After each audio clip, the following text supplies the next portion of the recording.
Hey there, everybody. Welcome to another episode of Classic Gaming Brothers. I'm Seth. And I'm Zach. And we are the Classic Gaming Brothers. We are the Classic Gaming Brothers. That's right. That's right. Happy belated Thanksgiving. That's right. Happy Thanksgiving to all those who celebrate in America. Canada celebrates it too, but at a different time of the year. Happy Thanksgiving for those who celebrate. If you don't celebrate, happy another day in November. Also, thank you to Barry for joining us for one of our Premium Edition Lounge Edition episodes. That's right. Thank you, Barry. That came out this past Wednesday, so be sure to listen to it if you haven't yet. And if you have listened to it and you liked it, let us know. It was great being able to see in the studio again for the time that you were here. It was great. Now that we can't see, we are just winging it. That's right. We're back to reading notes off of pieces of paper that we can't read. Oh, you read your notes? I have to memorize mine in advance because my vision's so bad in the dark. Oh, that's why I have this little flashlight. Anyway, Zach, what have you recently been playing? Seth, recently I've been playing Project Borealis Prologue, released November 11th of 2024 from Icebreaker Studios. Project Borealis is an upcoming fan game based in the Half-Life universe. It was released for free, and it's just a prologue right now. It's actually about a 10-minute long demo. The game is intended to be a project that builds upon the lore of Half-Life and the leaked plans for Half-Life 3 and create a game based on that. So, a few years ago, a document was posted on some forum called Epistle 3. That's how it was spelled, Epistle 3. And it claimed to be a spec script bible of the plans for Half-Life 3 in terms of the plot and the structure. And it reportedly came from someone inside Valve or a former Valve employee. I don't know if this was ever verified, but a lot of people seem to buy into the idea that this could have potentially been what the original plans were for Episode 3. And this Project Borealis prologue is basing a lot of that off of a lot of their project off of that, and also other things that we did know that were confirmed about the plans for Half-Life 3. Now, the current demo, again, very short experience. It's about 10 minutes, and you walk through the first part of Ravenholm from Half-Life 2, but it's now snowy. Another change is that there are distortions in reality caused by the Borealis. The Borealis was an Aperture Science vessel that went missing due to a freak portal accident, and it is referenced in Half-Life 2 Episode 2, and we talked about it a bit in our Portal episode. But yeah, the Borealis is slowly seeping into the world of Ravenholm, so you'll see things like a life preserver on the ground, or you'll start seeing like distortions in reality around you as you make your way through the cold, wintry Ravenholm while fighting off ice crabs, which are similar to the head crabs. They're just fuzzy, and head crab zombies. The game itself was built in Unreal and plays interestingly. So they tried to recreate the feeling of Source in Unreal, and they do a decent job. I think there are some differences that are noticeable. I was noticing a little bit of difference between, Half-Life 2 and this. That being said, they did a great job with it, and I am really curious to see what else is to come out of this project. I hope it doesn't get abandoned, and I'm also hoping that they tweak the engine a little bit more as it goes on. There were some complaints early on when it was released about it running poorly. I didn't have any issues. It ran buttery smooth for me, but I heard that when it first came out, there was some issues with people not being able to run it even on pretty decent rigs, so there was some optimization problems. But yeah, that's Project Borealis Prologue from Icebreaker Studios, currently available for free on Steam, though I do believe you need to own a copy of Half-Life 2. That being said, Half-Life 2 is regularly on sale. It was actually free for like 2 weeks, so most people probably have a copy of Half-Life 2, and if you don't, you should pick it up because Half-Life 2 is just a great game in general. Fun. Do you know when it's going to come out? No, not yet. It's still very much like it will be out when it's ready, which is not fun to hear as a Half-Life fan because we've been hearing that for many years. So, Seth, what have you been recently playing? So recently I've been playing Stardew Valley with the 1.6.9 patch. Whatever the most recent patch is. And Stardew Valley was released back in February 26th of 2016. It actually almost is ready to be discussed as a classic game, being our criteria of being 10 years old. However, as of this year, it received a substantial patch, the 1.6 patch, and then throughout the year received substantial sub-patches and fixes, with the last one hitting like November. A lot of significant changes to the game throughout, and added a new farm, which most of the big like 1.x number usually adds at least a new farm or two. So I am playing the new farm, which is called Meadowlands, and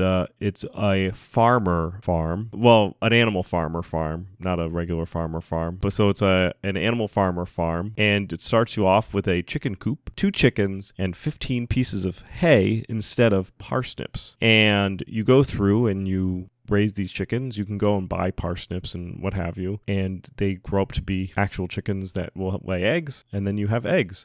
Currently, I have 4 chickens, and I'm in the middle of I'm actually towards the end of the summer of year 1. I am currently making about 1,300 gold every day, except when I turn in vegetables where it spikes to like 3,200. And what I do is, this is all based on 4 chickens. I have 4 chickens. They lay 4 eggs. I take those eggs, I make them into mayonnaise, and then I take that mayonnaise and sell it every day. Nice. And that gets me 1,300 gold. Love my daily mayonnaise. And they actually made it an option that you could just drink mayonnaise out of the can to give you health and energy in the game. And I've been just about in the iron mine levels. The mine is about 100 floors before you unlock the next mine, the desert mine, and that's infinite number of floors. I'm at the iron level, so there's like still going to be like a gold level and then like an iridium, like the final level I think is iridium. I actually went back and checked all my saves, and it looks like I've never made it out of winter from playing the game. I usually, I guess, get sidetracked because the game does take a significant amount of time. It's always fun, and it has a one more day type of setting because it only saves when you go to bed. So then you're like, well, I just have to get to bed, and by the time you get to bed, you're like, I want to see what's happening. Like, what's next? I also never actually finished the community center, which was weird because I always thought that I had, but I guess I just watched a lot of videos of people completing the community center, so I guess I just put it in my memory that I personally did it, but I don't have any record of it, so which makes sense if I've never gotten out of year 1 of Stardew Valley. So I'm looking to progress through and try to beat the game and do all the quests, and I've been this time around been very on top of like making sure I'm like doing all the things to get all the quests to unlock all the stuff. So yeah, so I'm at least looking to complete the community center this particular run, and it's been a lot of fun. I'm actually playing this because I wrapped up on This Bed We Made. Really good game. I definitely recommend it. It's probably about 12 hours, give or take. Really fun. Really cool like story as well. Takes place in the 50s. So just because I beat that game, I needed some like palate cleansing, and Stardew Valley is usually the game that I palate cleanse with. So yeah. I palate cleanse that. I also know that as we release this episode and as we are talking today, the Steam Autumn Sale is going on, and that will go until December 4th. And there are significant savings in the Autumn Sale. I think it's usually the biggest sale next to the Summer Sale. And I had about $50 worth of games sitting in my cart, and when I logged in today, they were $9. So 100% look to shop on the Autumn Sale. But yeah. So that's what's going on with me. Fantastic. Today, though, we're going to be talking about something that is Sega related and that is nostalgic at least for me. I'm pretty sure for Seth. We're talking about Ristar or Ristar or Ristar. Well, however you want to pronounce it, because there's a lot of ways to pronounce it. We'll get into that. Seth, what are your memories of Ristar? Well, I know that we had it on the Sega Genesis. I think you have in the notes that we rented it. I don't know why we would have rented it. I feel like this game, somewhere along the lines, I played the Cool Spot game, and do you confuse Cool Spot for Ristar? I might have. And then I mean, they're both like chunky little mascots that look like little shapes. They're both slower paced games, and they are both slower paced games, but I don't, so, or it was a game that was available for us to rent and there wasn't any other options. I don't know. It ended up in our house at one point in time, and then we owned it because I guess we really enjoyed the rental. And yeah, I always liked the Ristar game. I believe I have beaten it on the Sega Genesis. It's not an easy game to beat, but it does have some challenges to it, but it is like doable. I mean, I beat it, so this was also when I was a better video game player, I think. But yeah, so that's those are my memories of Ristar. I've always said Ristar. I don't know if I can ever pronounce it as Ristar. Yeah, that's how I've always said it. But yeah, I do remember renting it. I remember seeing it at the rental store on the shelf in like the section where they had all the Sega games. We might have just rented it because, to be honest, the art is very Sonic-esque, and we were Sonic fans, so we might have saw it being like, oh, this is like Sonic, but it's not. not. We should rent it. I think we got our copy from, we had family friends that ended up giving away their Sega Genesis. I think they had upgraded to a better console. They gave us a whole pile of games, and I'm pretty sure Ristar was in there. And that's the copy that we had, and that's actually the copy I still have in my like drawer. It's the original copy of Ristar that we've had this whole time. But yeah, it's a really fun game. It has really satisfying gameplay. I thought the music was great, and we'll probably play some of the music definitely at the beginning, but you'll hear some throughout this episode. And one thing I really always liked was the little tiny details in the game. For example, I think I sent Seth a GIF of this, but there's a scene, if you're on the snow level, if you just stand still, Ristar will bend down and he will make a little snowman and just like look at it. And it's just those kind of like cute little details that they have in this game that make it, I think, really shine. But yeah, as we've alluded to, Ristar goes by a couple different names. You might hear it as Ristar, you might hear it as Ristar, and you might hear it as Ristar. It's kind of a long debated question without a clear answer. So I was watching The Gaming Historian, his episode on Ristar, and he did a whole little breakdown of these pronunciations, and it's kind of interesting. So he talked about how the Japanese name is Ristar, so that's Ristar right there. There's also other references to it being Ristar around the time it came out. However, the American box art has a detail about being a rising star, and Ristar is kind of rising star. Though one oddity is that Sega Power has it clearly stated that the game should be pronounced Ristar, which I think is just wrong. It's pronounced Worcester. And Ristar is another name that a couple of the Japanese devs actually referred to it as. But even then, other people like associated with the game have different names for it. So I think it really boils down to preference. We're going to call it Ristar, I think, throughout this because that's our preference. But to get into the development of Ristar, Ristar was developed really as a way to capitalize on the craze that was mascot platformers. The development goes all the way back to the early days of the development that led up to Sonic the Hedgehog. So this is like late 1980s, 1989, 1990. Nintendo had already put out Super Mario Brothers. It really changed the way companies, especially in the gaming scene, thought about mascots. Everyone wanted to kind of get on that same level as Mario and create a recognizable mascot that they could use both in their games but also in their marketing. You know, when you saw a commercial for a Nintendo product, even if it wasn't a Mario game, Mario was in it. So you wanted to have that mascot to represent your company. Sega at the time already had some mascots.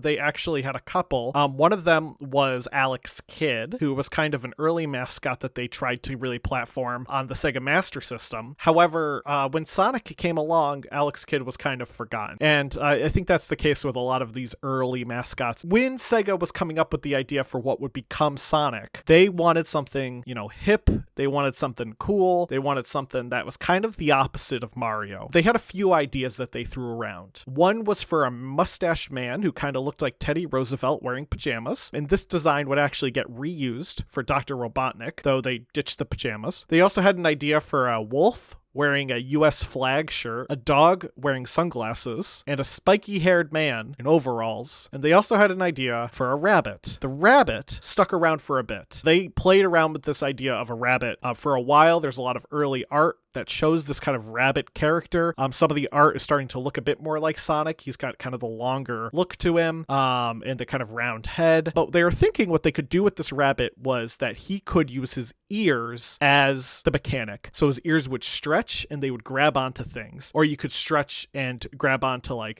the environment, swing around. So they had this really fun idea for this rabbit that could do all these different things in the game. But this started to get a bit more complex than they wanted. You know, they were taking more time coming up with the character than they were making a game. And eventually they kind of took that idea of a rabbit with stretchy ears and they put it to the side. And then they started working on an idea of a character that could roll up into a ball. This would become Sonic. But the rabbit idea stuck around and they kind of just put it off to the side. That's right. And then after a little while, Sega was making some money, mostly due to the fact that they had a little dude that could roll up in a ball. And they were like, you know what would be really helpful and to our money situation is another little ball creature that we could also sell so that we could have more mascots. And they were like, what ideas did we think about before? And they remember the rabbit. And they went back and they grabbed that idea of the rabbit who can grab things with his ears, and they grabbed it and they said, hey, it was complex when we were young, but now that we're experienced, we can make this work. They altered the design a bit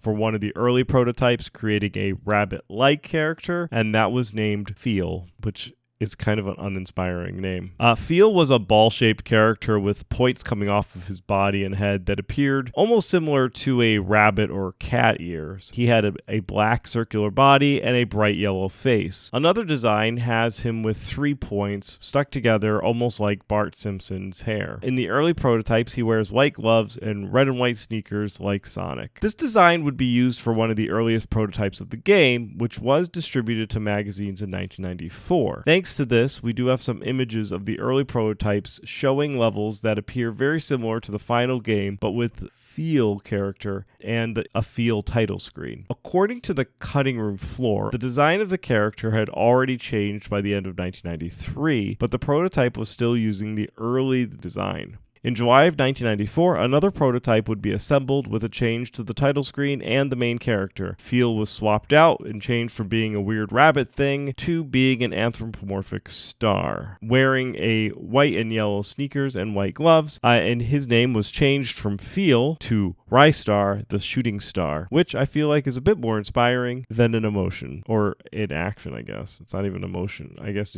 it's like a verb. Well, that's because you're grabbing with your hands. Now, music for the game would be composed by Tomoko Sasaki, and Sasaki, interestingly enough, had applied to work in HR. But when HR representative met her, they noticed she liked making music, and instead suggested she applied to work in the sound department, because this is the wild 90s, where people were just like, yeah, it's fine. Now, prior to Ristar, Tomoko also worked on the World of Illusion starring Mickey Mouse and Donald Duck, composing 3 songs, and Virtual Racing Deluxe, also composing 3 songs. Ristar would be her first major project, with her composing the entire soundtrack. One really notable song is for Planet Sonata, as you essentially assemble the various instruments. The level starts with a pretty standard repetitive tone,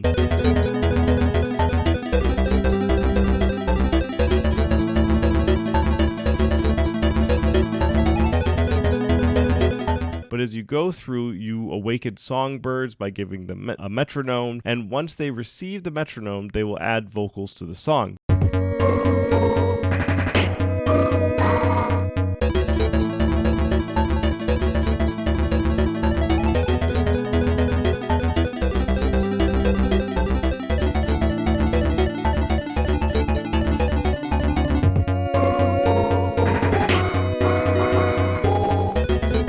Building it up as you go through the entire level.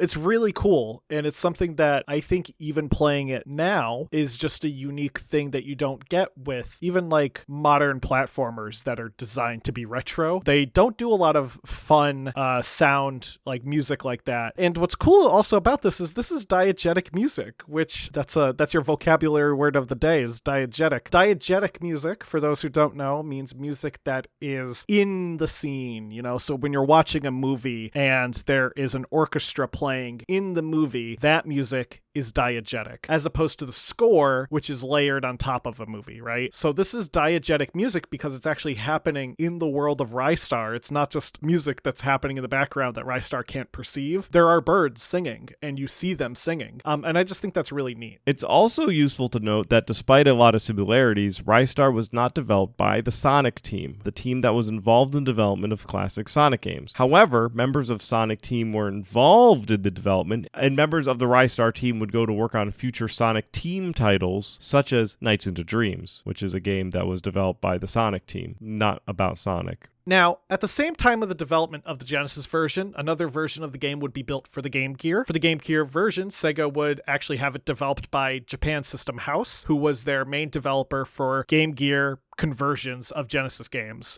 They previously worked on the Game Gear conversion of Streets of Rage. So basically, Sega said, hey, we still have this handheld that no one buys. Let's make sure we get a copy of this game on there too. Ristar would be released in 1995. In Europe, it was released in January, and the rest of the world got the game in February. The game did see some changes from the original Japanese version and the version released in English-speaking countries. For one, in Japan, Ristar is summoned by Uruto, the Star Mother. She is removed from the international version, and instead, Ristar is referenced as having a father. Another change is to a boss in the ice level. In Japan, the boss is a large cat, and you feed the cat hot food. This comes from a Japanese reference that if someone is not a fan of hot food, they are referred to as having cat tongue, or being cat-tongued. So that's why it's a giant cat. However, this is not a reference that exists in English, so they changed it in the non-Japanese versions of the game to be a just large ice monster, and the idea is that you are melting it with the hot food. Some other changes included minor graphical changes, such as making Ristar appear more serious throughout the levels, which is something that other games would do in Western releases, is make the character look more serious, because there was this kind of notion that like a cutesy character wouldn't sell well to Western audiences. A couple of levels were also renamed, and there was a skiing sequence added to the beginning of the ice level. It's not like one that you can play. It's like an animation of Ristar just on skis. And it was just added only to the international version because they thought that would appeal to Western audiences. Yeah, we love skiing. Sonic skis or snowboards. He snowboards, yeah. This was like a time period when all of your platformer games had like an ice level, they had like a desert level, they had like all these like biome levels, and they always did like the beginning of the ice levels, they always skied or snowboard into the ice level, let alone that they were just in the tropics moments before. No idea how they got to the ice level. But the gameplay of Ristar is rather unique for a platformer. Instead of being focused on speed, Ristar walks fairly nonchalantly. However, he's able to gain a bit of speed by stretching his arm and grabbing onto things. You could use this to swing around levels or attack enemies. You could occasionally find a thing called a star handle that you can spin around, and then you become a meteor. While you're in meteor form, you can destroy enemies instantly and bounce off walls, but it's only for a brief moment until the momentum slows down. At the end of the level, you will find another star handle, but using this will just launch you off of the screen and will end the level. However, depending on how high you go, you'll be rewarded with more points. Now, there are 7 planets that you travel through, each one being split into 2 levels, and then a final act that's just fighting the boss. So there's like each planet has 2 exploration levels and then has a boss battle. The planets were named Planet Flora, which was filled with lots of plants. Planet Undertow, because you needed some underwater adventure at some point in time, and that was the underwater planet. Planet Scorch, because once you go to an underwater planet, you need to be on fire. Planet Sonata, which is what we talked about earlier, which was the planet with the sound. Planet Freon, which was the ice planet, because you needed to have an ice level. Planet Automaton, which was a like scrapyard planet, which had a bunch of like machines and stuff. And then Castle Greedy, which was the final act, which was inside a dungeon, was it, or something like that? Or, yeah, it's like a tower, I think, that you have to climb. Oh, it's a tower. Yeah. That's right. It's a tower that you have to climb. But yeah, you have all your hitters right there. You have Planet Flora, kind of like your Emerald Hill Zone. Your Planet Undertow, which is like your aquatic levels. Planet Scorch, I'm sure there's a fire. Hilltop Zone's kind of fiery. It's very Sonic-esque. I mean, I blame Ristar very much for convincing me that a lot of games were like act structured with a boss at the end, which is not the case, to be honest. That's just really Sonic games and Ristar and maybe Rocket Knight. Yeah, I was gonna say, well, Rocket Knight, usually there's like a mini boss at the end of each level. Yeah, right. But comparing that to like the original Mario is like, what, 8 levels in a world, and at the very end's Bowser sort of deal. Definitely a similar structure in terms of Sonic that Ristar follows. Now, there are also bonus stages that you can access by finding secret star handles throughout the level, and the plot of the game itself revolves around the evil space pirate named Kaiser Greedy, great name, who uses his evil mind control powers to force planetary leaders to follow him. He also has a castle. He also does have a castle. He's one of those pirates that also has a castle. Now, in the Japanese version of the game, as mentioned, the story is slightly different. In the game, the people of the planet Nier, which is the name for planet Flora in the Japanese version, pray to the star mother Oruto. And Oruto sends her child, Ristar, to kill Kaiser Greedy, or rather just stop him. Ristar doesn't murder much. In the English language version, Ristar's father is a legendary hero that protects the constellation of Valji. His father is kidnapped by Greedy, and Ristar goes to save his father. So at the end of the Japanese version, Ristar defeats Greedy, and Greedy and his minions are abandoned on a desert planet. And in the US version, Ristar flies into his dad's giant arms. It's literally just the screenshot of two giant arms in the sky, and Ristar's like going up into the arms. But yeah, so in one version, Ristar is kind of a Christ figure, right? He is the son of a god, and he's sent to save humanity. And in the other version, he's just a walking, talking, flying star that misses his dad. I feel like there's a lot more religious references in Japanese games. There definitely is. You're right, yeah. Where they have to constantly change things. They have to take religious things out when they send it to the Western market. So Ristar had a number of things going against it. One of it was it being released at the end of the Sega Genesis lifespan. So we had difficulty finding sales data. However, it's widely assumed that Ristar didn't sell as well as it could have if it was released, say, at the beginning of the Sega Genesis life cycle, because Sega released the Sega Saturn just a few months afterwards, which is why a number of Ristar programmers went on to go work on Saturn games. Reviews, however, were positive, with Computer and Video Games giving the game an 83%, Game Fan giving it a 93%, IGN giving it a 7.6 out of 10, and Sega Pro giving it an 87%. People praised the music, gameplay, and graphics, though some felt it was a bit too similar to other popular Sega titles at the time, like Sonic or Dynamite Headdy. Some reviews also complained of the game's speed, comparing it negatively to Sonic games, which I get, right? If you think it's going to be a Sonic game and you see a star that could be some character that moves fast and you boot up, and this guy, when we say he walks nonchalantly, this guy ambles. He has no desire to go anywhere. Yeah, like he's not booking it. He's the slowest. Fortunately, there's no time on levels that you need to complete things by, because the Ristar, he may be missing his dad, but he doesn't really think that that's a high priority. He's just like wandering, enjoying. He, like Zach says, if you let him idle, he'll just do random things like build snowmans in the snow level. He'll just like hang out, take a nap. Like this guy, he's not in a rush. And if you're expecting a Sonic game, you may not want a character that acts like that. I don't know if we mentioned it, but there is a noise that his stretchy arms make, and I don't know if we need to put it in at this time though, because it's a really fun noise to hear, which is it's like a whoop or like a whoop noise. It's like a whoop sound, and then when he hits something, it's like boing, boing, boing.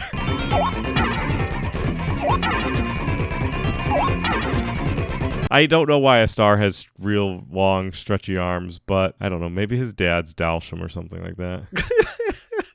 Maybe Ristar is like a bug or something, and Dalsham is it's like a Horton Hears the Who type of creature. Yeah, maybe. Now, in terms of Ristar's legacy, it's mostly in re-releases. There hasn't been an official sequel to Ristar. However, I learned just now, like as we recorded this, there is a fan sequel in development, and it looks gorgeous. It's just called Ristar 2. And the last demo trailer was posted 2 years ago from a YouTuber named DevBoyDibs, but it looks really good. But yeah, I mean, Ristar just has not had any official sequels. It has had re-releases. The game was featured in the Sonic Mega Collection, the Sonic Genesis Collection, Sonic's Ultimate Genesis Collection, and Sega Forever. It's also been available on the Wii Virtual Console. It's on Steam, and you can also pick it up in the Nintendo Switch Online Plus expansion pack in the little Sega like emulator thing that they package with that. Outside of these re-releases, Ristar has made tiny cameos. There were little figurines of Ristar that you could find in the game Shenmue and Shenmue 2 if you go to the Gachapon machines, which are little like capsules. The character also appeared in the Japanese exclusive Dreamcast RPG Sega Gaga, which is a very strange RPG that I really wish gets properly translated. I think there's a project to translate it. You play as like people at Sega as you fight Sony, and you team up with like other Sega people, and it's like a RPG visual novel that is like very tongue-in-cheek about Sega's history while also being about the game industry. But characters like Ristar Ristar, Alex Kidd, Sonic, Opa Opa from Fantasy Zone,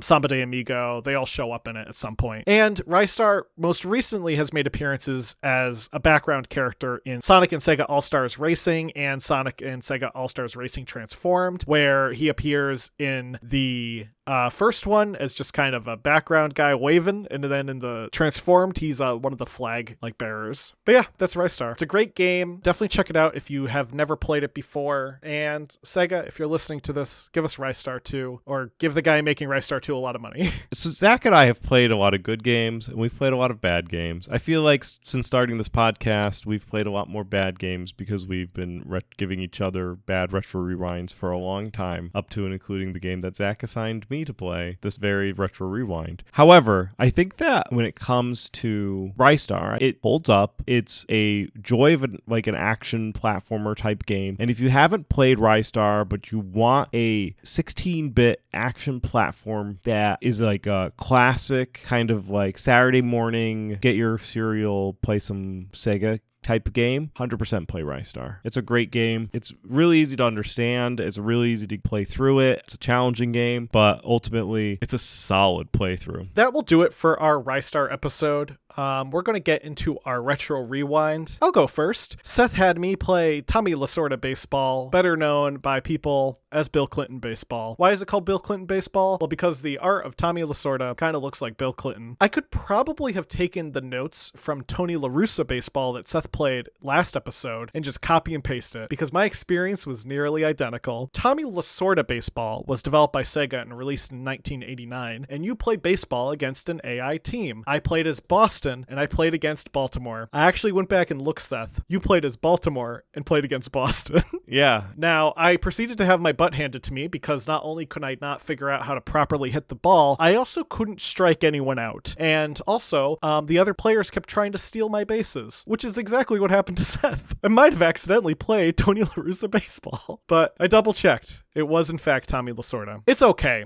It's a baseball game. It's a no nonsense baseball game. It's not that goofy. It's not that fun. It takes itself pretty seriously. To be honest, there are better baseball games out there. RBI Baseball for the Sega Genesis is pretty fun. And there are a couple other, I remember playing some other later baseball games that I thought were enjoyable as well. This one doesn't really do it for me. Does it hold up? I don't really think so, though who knows? If you like baseball, maybe you'll love it. Next week, Seth, you can play The Adventures of Dino Ricky for the NES. Great. Now, Zach had me play Sonic Blast and not Sonic 3D Blast, which are vastly different games. Sonic Blast is for the Sega Game Gear, and Sonic 3D Blast is for the Sega Genesis. Now, Sonic Blast is the fifth and final Sonic game to be released for the Sega Game Gear and was released in 1996 for the three main markets, North America, European, and Japan. And then it was released in Brazil the following year for the Master System. The Sega Game Gear version was developed by Aspect and published by Sega, and the Master System was published by Tectoy. Now, did you ever want to play Donkey Kong, but instead of Donkey Kong, it was Sonic? And did you want to play that game on a Game Gear? If you said yes to those two questions, Sonic Blast is the game for you. Designed in the style of Donkey Kong with the pre-rendered 3D sprites, you pilot a clumsy Sonic through 5 zones through 15 levels, each zone ending with a fight against good old Dr. Robotnik. I don't like this game. There are special zones where you go and you find, I ran into a special zone by accident, and you find it brings you to a different level where you kind of do a less impressive version of the combined Sonic 2 special zone and Sonic 3 special zone. Yeah. So Sonic 2, you run forward and you have to get rings, and it's in a nice a half pipe 2D yeah, it's a half pipe, and it's 2D animation, really well drawn. Sonic 3 is a globe, and you have to pick up blue balls. This Sonic Blast game, you are on the globe, but you have to get rings and you have to run in a straight line. And the thing that bothered me the most was you just get something random at the end. So first of all, you don't have to it's just get 50 rings, then you find 50 rings, and then you win. There's no get 60 rings. It just says get 50 rings, you win. Then it gives you something random that I know it's random. You either get extra lives, extra rings, or a piece of the the Chaos Emerald Shard, which I feel like is what you should get every time you go into the special zone. So when I played it, I got an extra life. So in my game, when I got all my rings, it looked like Sonic was then, there was a TV in the distance, and then Sonic ran to it and picked it up like he was stealing it. Sonic loves stealing TVs. Yeah, I was like, what the heck just happened? Now, all in all, the graphics make the game seem odd because it's Sonic, but it's like a weird Sonic. It's like Sonic if he was Donkey Kong. He also controls really badly, where it's very clumsy, like it's loose. It's just very loose controls. The game does not embody what Sonic stands for, which is colorful, frenetic action with tight controls. Instead feels like some bootleg game that somebody put together pretty quick. It does not hold up and should be avoided. And also went down as, some would say, the worst Sonic game of all time. Next week, Zach, you can play the Berenstain Bears Camping Adventure for the Sega Game Gear. I will. Well, thank you everyone for listening to today's episode. I hope everyone enjoyed that. If you have any memories of Ristar, send us an email to classicgamingbrothers@gmail.com. Be sure to visit us on our social media channels such as Facebook or Blue Sky or Threads or whatever. We're there either as Classic Gaming Brothers or CG Brothers Pod. Just look us up as one of them. If we're not that one, try the other. We're also available on, of course, our website, www.classicgamingbrothers.com, where you can listen to us in the Classic Gaming Lounge. That's right, what the Classic Gaming Lounge is, so you can listen to the episodes whenever you want. However, you don't have to listen to us on our website, because you can listen to us wherever podcasts can be found, be it Podbean, iHeartRadio, or iTunes. That being said, Seth, am I forgetting anything? Don't play games like my brother. And don't play games like my brother. I've been Seth. And I've been Zach. And we've been the Classic Gaming Brothers. That's right.